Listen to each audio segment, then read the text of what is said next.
Bismillahirrahmanirrahim. Assalamualaikum warahmatullahi wabarakatuh. Nama saya Agnes Yuni Septianggraini. Saya mahasiswa KKNDR kelompok 48 dengan dosen pembimbing lapangan Ibu Rahmadiani MPD. Di sini saya akan memberikan tips menghadapi pembelajaran tatap muka atau PTM terbatas di sekolah. Pandemi COVID-19 memang menjadi efek kejut bagi kita semua. Dunia seolah melambat dan bahkan terhenti sejenak. Negara-negara besar dan modern terpukul dengan menyebarnya virus corona yang cepat.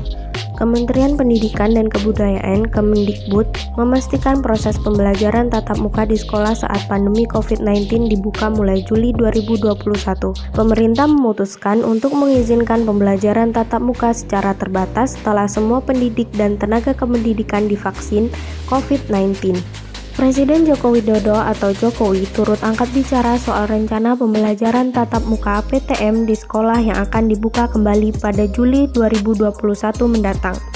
Kemudian, Jokowi menyayangkan anggapan sekolah tatap muka tersebut yang kini beredar di masyarakat. Istilah yang tepat menurut mantan Gubernur DKI Jakarta itu adalah sekolah tatap muka terbatas, yang selama ini kurang tepat. Yang benar namanya sekolah tatap muka terbatas. Artinya apa? Satu kelas hanya diisi 25%, maksimal pembelajaran 2 jam dan 1 minggu hanya 2 kali, kata Jokowi dalam pertemuan dengan pimpinan media di Istana Merdeka. Berikut ini adalah tips menghadapi pembelajaran tatap muka atau PTM terbatas di sekolah sesuai protokol kesehatan. 1. Harus dalam kondisi sehat atau jika sedang mengidap sakit lain harus dalam kondisi terkontrol. Yaitu ketika kita masuk sekolah, keadaan badan kita atau kondisi kita harus benar-benar sehat dan fit. Jika kita mempunyai penyakit lain, setidaknya kita dalam kondisi terkontrol.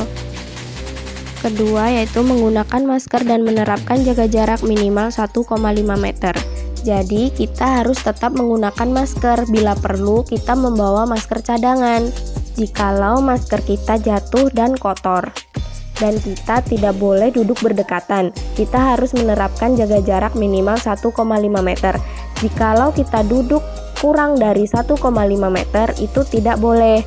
Kita harus menjaga jarak 1,5 meter. 3. Menggunakan alat belajar, alat musik, dan alat makan minum pribadi dari rumah. Jadi kita harus benar-benar menggunakan alat pribadi kita.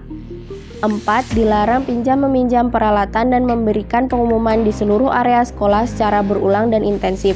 Jadi kita dilarang untuk saling meminjam peralatan, seperti peralatan tulis dan peralatan lainnya. Dan kita harus memberikan pengumuman di seluruh area sekolah secara berkala, berulang, dan secara intensif.